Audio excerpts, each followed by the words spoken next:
Hello guys, and welcome to a new episode of Anatomy of a Fight.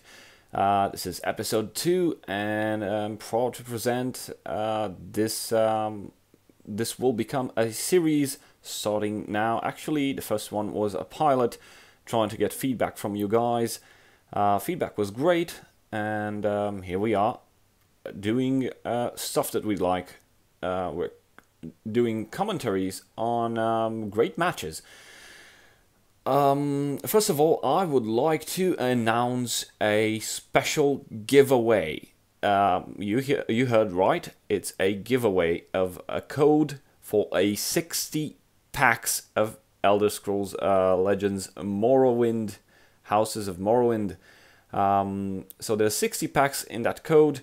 All you have to do is subscribe, leave a comment on any of my videos until next Saturday. Next Saturday I will post Anatomy of a Fight number 3, and it will showcase the winner. The winner will be picked via random.org based on the instructions that I just told you. Especially don't forget to have your subscriptions set to public. Otherwise, I will not be able to see your subscription, and I will not be able to validate your participation. So, all in all, let's get down to business. And we're playing here against our good buddy from the Blood Warriors Guild, Deadly Shrimp. This was a test. I wanted to test my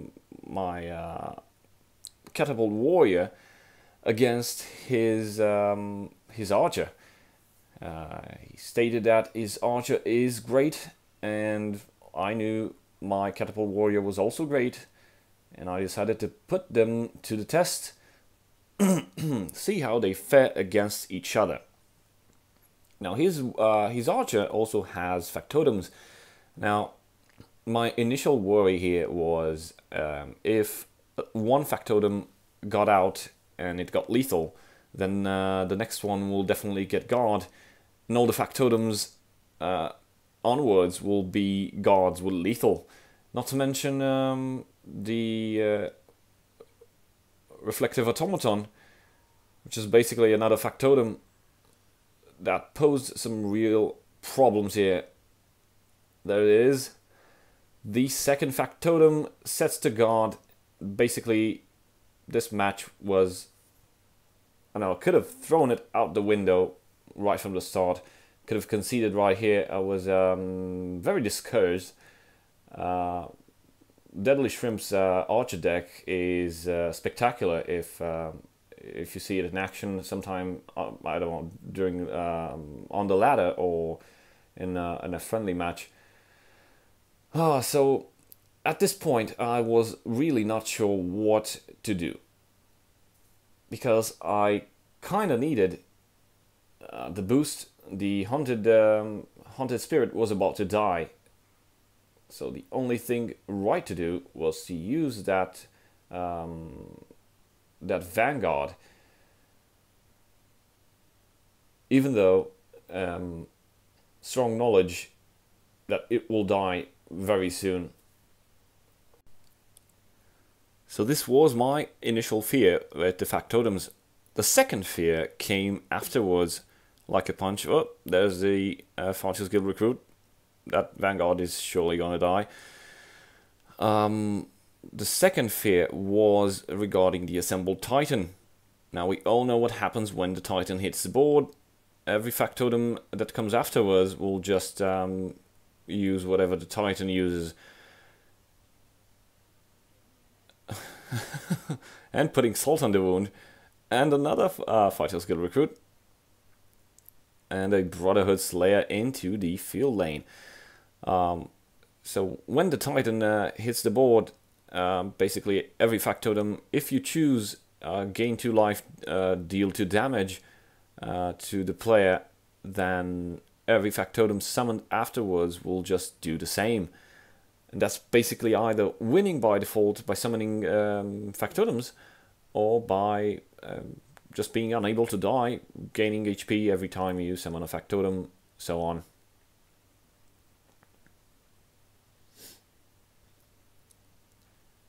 So what I did here is I slapped the battalion into the shadow lane in hope that not another factotum will come, and I will be able to use my Shadowfen Priest to silence that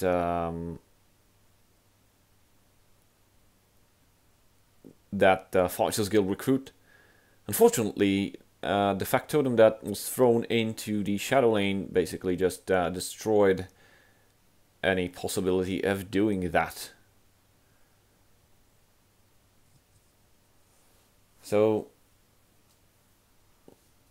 up till now, I could only kill one of the lethal creatures, and then use my second Stormcloak battalion or some other high value and impact creature, because I needed to get him down to 0 as fast as possible. So there you see, the second battalion comes down, and by using my last ring charge, I also did summon another Hunted Spirit, because I thought maybe I could trade in. But there comes the Sanctuary Pet. So yeah, my hopes of trading in the Haunted Spirit with the Fighters Guild recruit went away, and also Deadly Shrimp moved the other lethal creature that was sitting in the field lane into the shadow lane, and another Sanctuary Pet, basically just disabling the entire lane, carefully waiting, not doing any aggression. I'm down to 26. 1 damage would break one of my runes. So what happens here is very interesting. I get an item and another Orc Clan captain. Fortunately enough for me, the boost from the Haunted Spirit goes to the Jarl. Unfortunately for me, the Leaf Lurker was just around the corner. And that's Deadly Shrimp's way of taking good care of your board. So, right about now, I was about to concede when I got an incredible idea. We've got 8 Magicka. We can play a lot of creatures. We actually do have a lot of creatures. So it was either this or just conceding. So I thought at the moment, why not? Let's go out with a bang. So I did summon the Illic Sorcerer, and afterwards came the Bleak Cost Troll. Basically all the high impact cards in my hand. That includes the Young Mammoth. So Deadly Shrimp's play here was not very inspired. I think he noticed, I don't know, maybe something bad is about to happen. But this should not have been his response. This was his mistake, and his mistake alone. Without having lethal on the board, he attacked me. I did not draw anything proper, but I have a Haunted Spirit.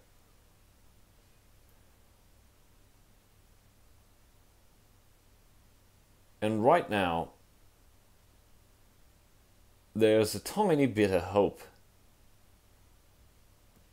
I want to get rid of the Elix Sorcerer, so I summon the Haunted Spirit on the Elix Sorcerer.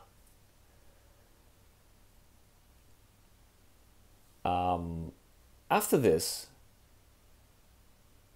there is 50% chance of getting that Haunted Spirit buff onto the correct creature. And to his amazement, that's exactly what just happened. His reaction was priceless though.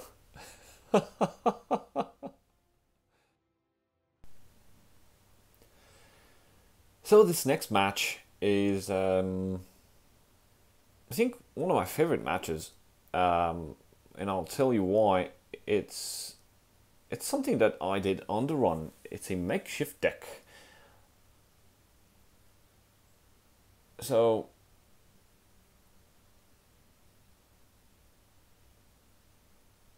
what I did, I had this this quest that I had to move a creature, I don't know, 50 or 20 times. So I said, I'm gonna get me that quest and do it in one match.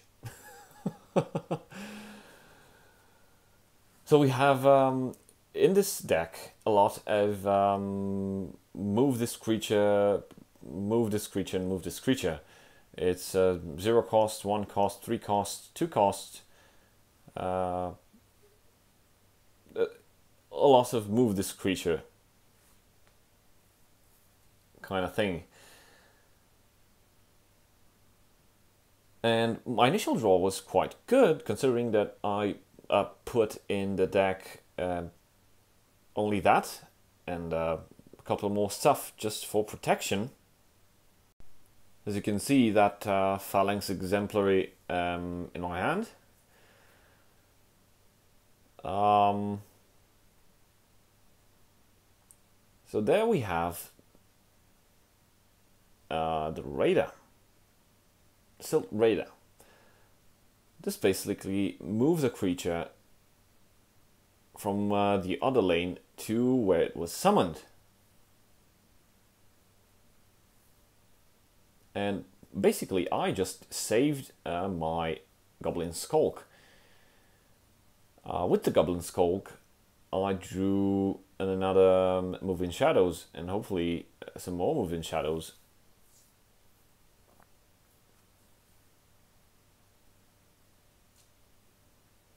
And there was nothing more that I could have done, because I could only buff 2 times and then end turn and then buff again 2 times. Our opponent was playing a Daggett. And there we go, another move card. It's a Shadow Shift. Yeah. Our opponent was definitely down to something. He was on to the movement side of the deck. I think he already saw like 2 stuff, the Raider and the Khajiit, and said, oh, I gotta block that thing that keeps drawing 0 costs.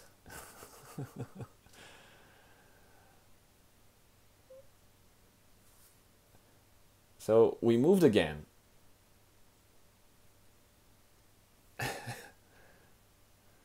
Yeah, I was at that time I was being asked by various people, how did the interview go. Remember at that time I had Holloway from our guild, from our Blood Warriors guild, held me that interview, which was great, and I was really happy with it, and I was able to express my feelings about the game, about the developers, about my playstyle, about how I feel about the game and where it's going, where it's heading.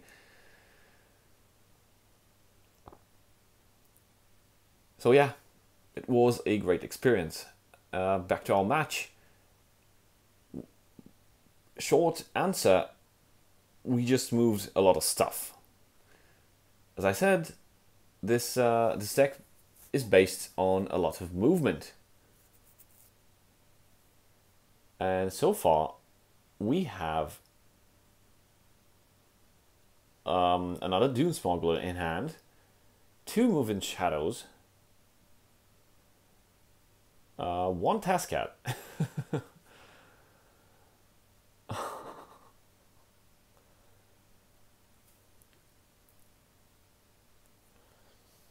So at this point, I thought, this is not going to end well. It's Dagoth, it's turn 6, going to turn 7. A lot of stuff is going to happen next. Hand of Dagoth and God knows what else. So I thought, let's start comboing out, and I did that by helping the Dune Smuggler a lot, to keep it alive, and try to buff my other creatures. Corner Cob Gambler, and we are going to discard the Phalanx Exemplary, if I remember correctly. Yep. So we moved a lot. At this point, if you draw the line and do a quick math, you'll see that we have lethal. And if our opponent does nothing, it's going to be a straight win. I did not expect this deck to behave that well, because I've played in the past, before Houses of Morrowind, a lot of move decks, and whenever something that moves or tends to move around started to appear on the board, just I don't know, hard removal, shackle, everything that you can think of. And right now, it's exactly lethal if that vigilante, the vigilant ancestor was not in the field lane. So I had to move again using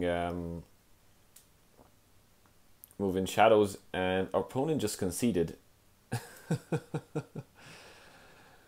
The match was unexpected.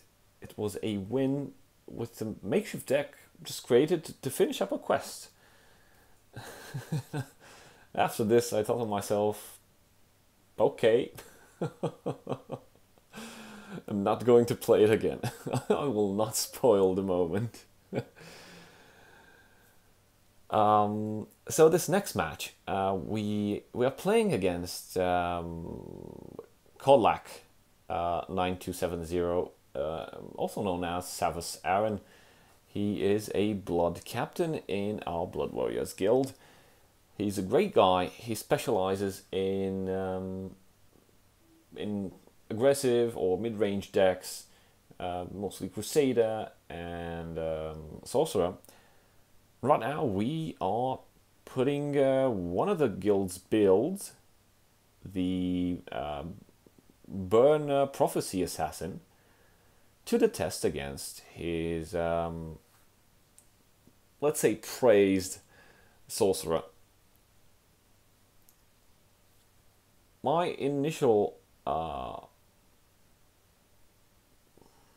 should I say it?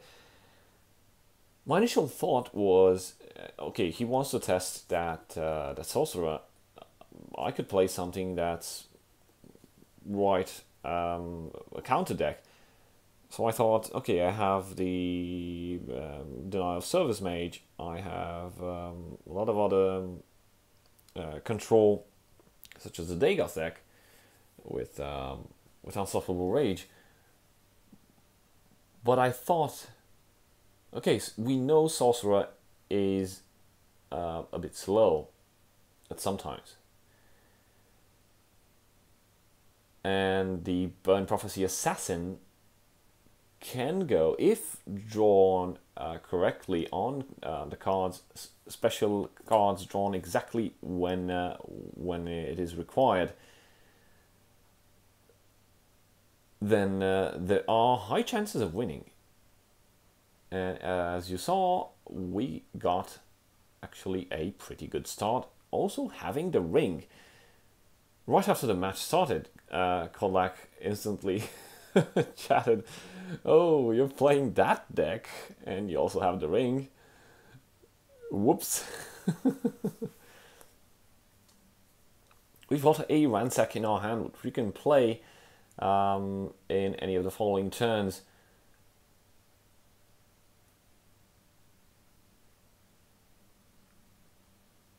So I decided to lose one of the creatures. I think this was one of the mistakes that I made. I could have just used Lightning Bolt and then Brotherhood Slayer and keep that Gloom Lurker available for extra 3 damage to face, and probably if survived to our next turn, of course. But I said it was a possible mistake because we are going to use the Lightning Bolt anyway on the Barrow Stalker. This deck does not fare well against Lifestealers. Luckily, this Sorcerer deck in particular is not good with Lifesteal, but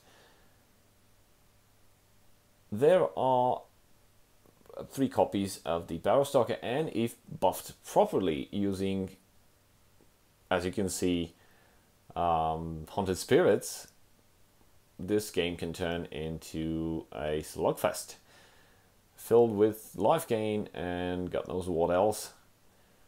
So I decided it's time to get rid of the Barrow Stalker. Although I wanted to play Ransack. And there goes a Shadowfen Priest, which basically just silenced the Kinsman, and we've lost that extra 3 damage dealt to the opponent. So there come the prophecies. I don't know why he attacked that. He got the buff. He should have stayed put. One Haunted Spirit buff went to the Daggerfall Mage, as you can see. I'm down to 21 HP.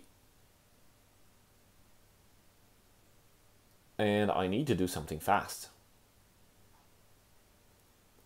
So the only thing that I could think of was either Fate Weaver or Ransack. Ransack would have just give me more HP, which I did not want right now, because I'm on the verge of breaking some more runes. I know Kolak is Happy Trigger guy. Hopefully, we did saw some restraint, but you can't just ignore that the 5 damage just available there.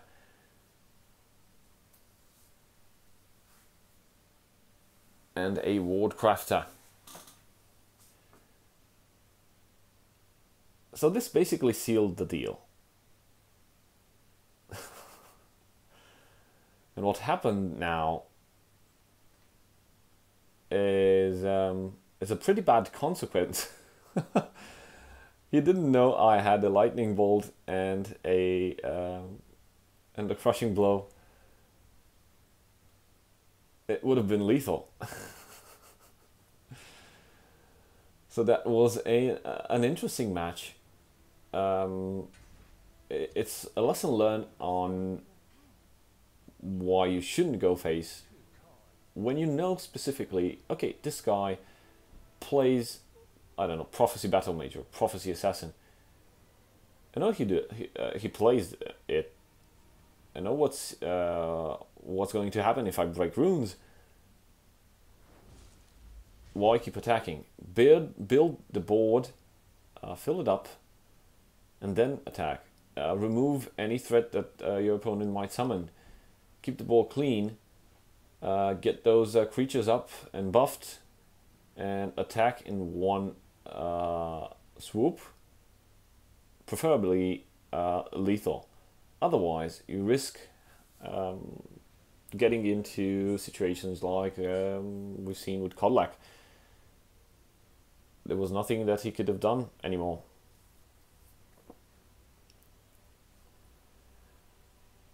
So, on to our next match, playing against Totoro.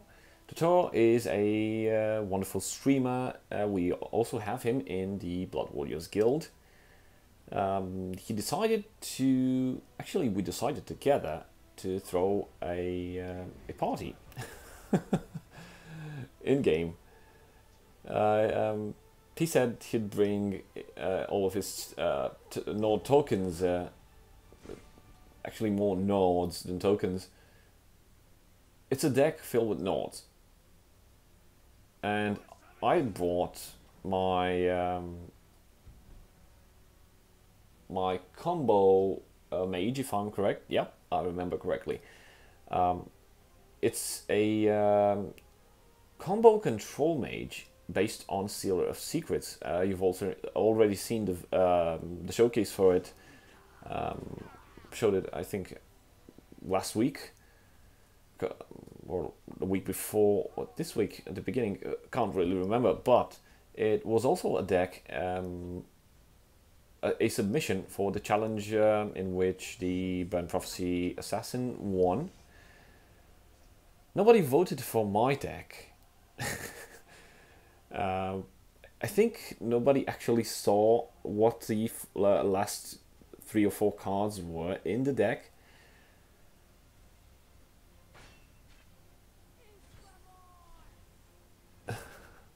So we are taking a bit of damage, a bit more damage.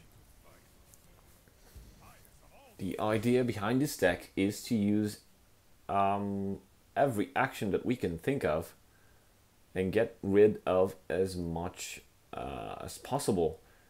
Keep the board clean, don't allow for much HP loss.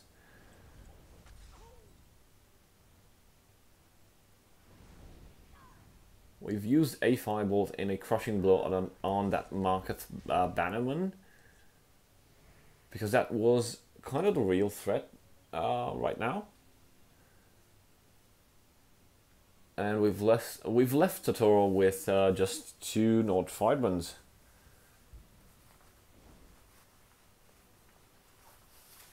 Luckily for us, we've got a Firestorm. We also have Reverberating Strike.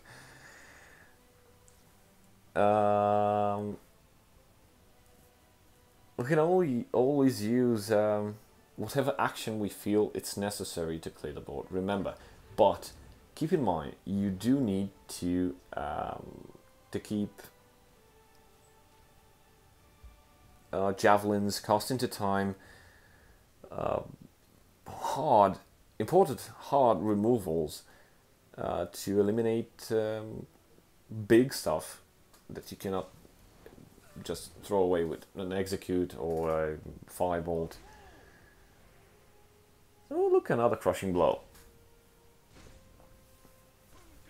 Another Call of Valor. This time summoning 2. So at this point, I'm thinking how to get rid of so many 3/3 cards. I trade with my creature and use I'm so tired.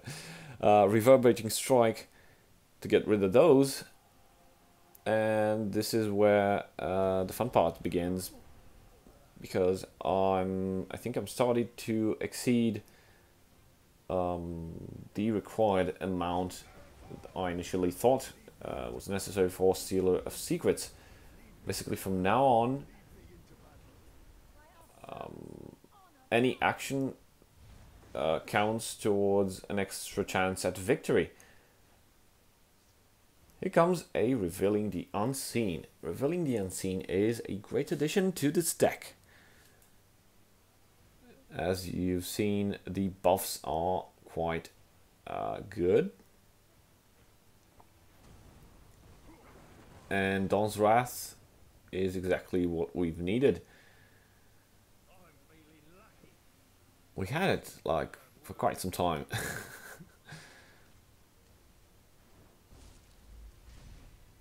And here comes the Undying Dragon.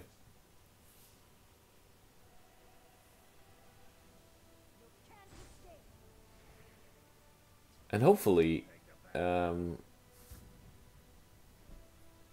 the deck that my opponent is playing, being a Nord predominant deck,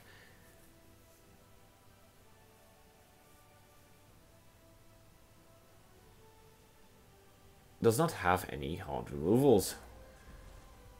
I needed to get that out of the way. But being down to 5 Magicka, I was unable to summon the Undying Dragon.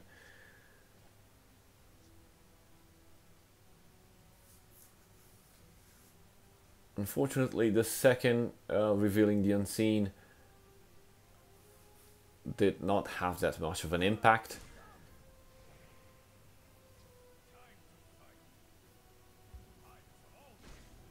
And here comes more Nord Vibrance and the Crusader's Assault to get me as low as possible.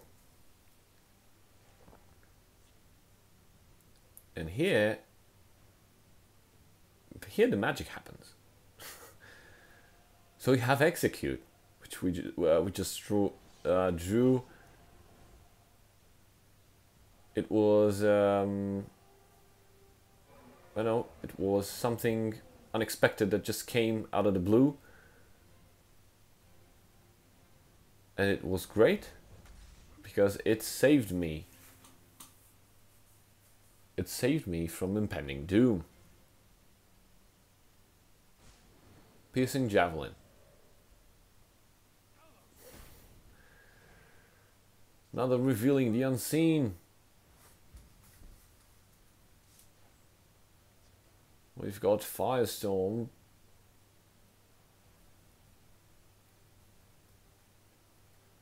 And we're down to only 5 HP. So there's a lot that my opponent can play at the moment. The Stealer of Secrets is 13-13, making him a 14 attack pot, should I call it. And Revealing the Unseen helped us a lot because we were able to draw another Execute.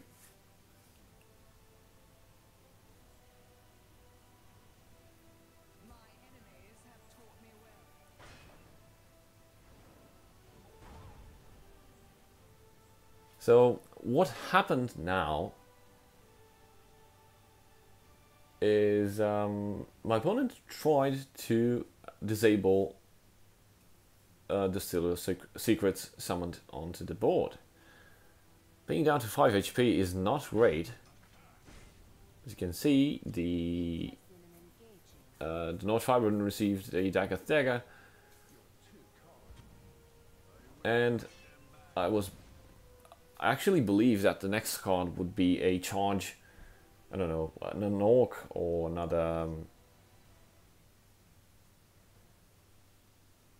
Nord Vibrant series. 2 HP is just bad. Flat out bad. And fighting against a Crusader, which can have a lot of charged creatures at its disposal.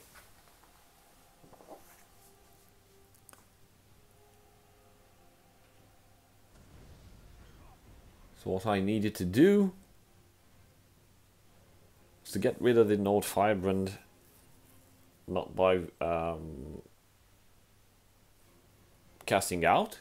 That would just put it in the user's hand. And I decided to go with cast out onto the retain. So we've lost the ward on our Seal of Secrets. I thought it's no biggie, has a lot of HP. If it can die, it will die anyway from some other stuff.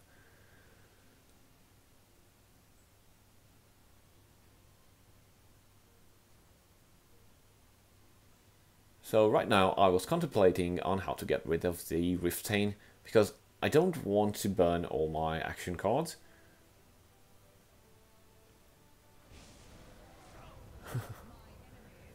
Because if I burn all my action cards, then I will not be able to remove or to handle anything that he might spam the board with. Now I am 2 off lethal and very scared. And at this point I realized it's game over.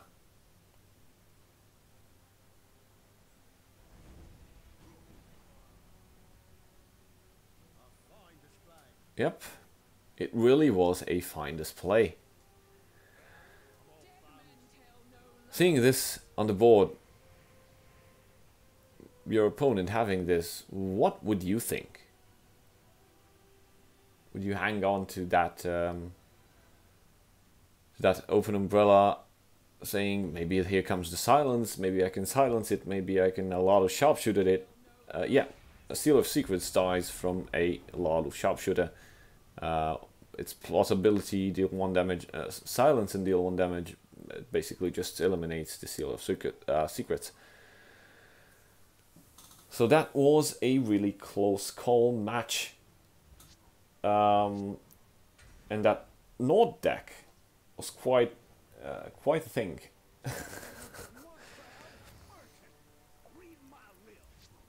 So in the following match, we are playing on the ladder. What I did is, at one point in time, decided to climb using Peter Max's aggressive monk, prophecy monk, and I did all the recordings, posted a video, and then I came up. I kept playing the deck and came up against my good buddy Rocket Boy 273.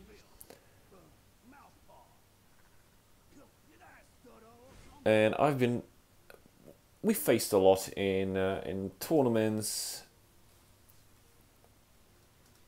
and I thought, why not record this? Maybe it's a, I don't know, cool match playing against Tribunal with Peter Max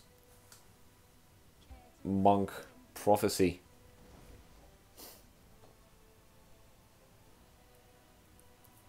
So right off the bat we got 2 Mudcrab Merchants, with which we got some pretty good cards, I would say. Unfortunately, we also stopped drawing cards. Our opponent knew what he was doing. Rocket Boy 273 is a good, actually great player.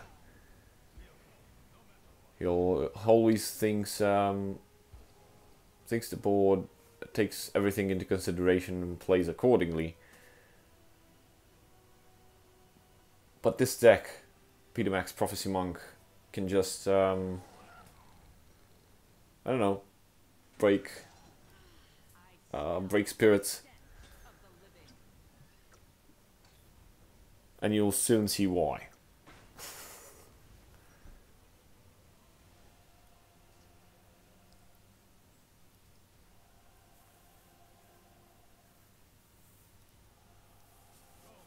So the idea here was to get rid of the creatures I have enough HP. I could still use something to draw some attention away from that little girl, because I don't want it dead. And summoning it to the shadow lane basically just shows this. Okay, this is stuff we need to neutralize, as it happened with the Corner Club Gambler. It was just silenced, it did not draw anything, and Rocket Boy is filling his hand with cards.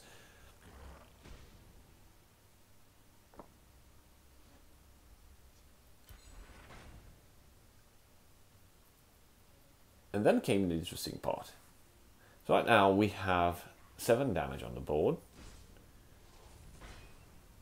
We've got a Dawnstar Healer, which we summon into the shadow lane, just like the rest of the stuff that we did this match, and get a guard out. The guard, most people say, in a deck like this, the guard is useless, but protecting your assets. Okay, if it wasn't for this lightning bolt, the damage output in that shadow lane of mine would have been immense.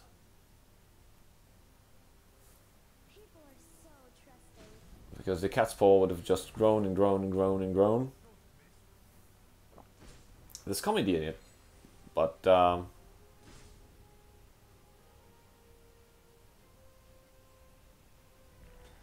what happened is opponent did not have enough juice in actions in hand to get rid of the creatures on the board, and this basically overwhelmed the opponent. That's what prophecy decks usually do. Even though we didn't lose any runes, the correct draws were made, and our opponent was defeated this way. So don't forget about the giveaway. Don't forget to subscribe and comment. And have a nice evening, guys. See you next time.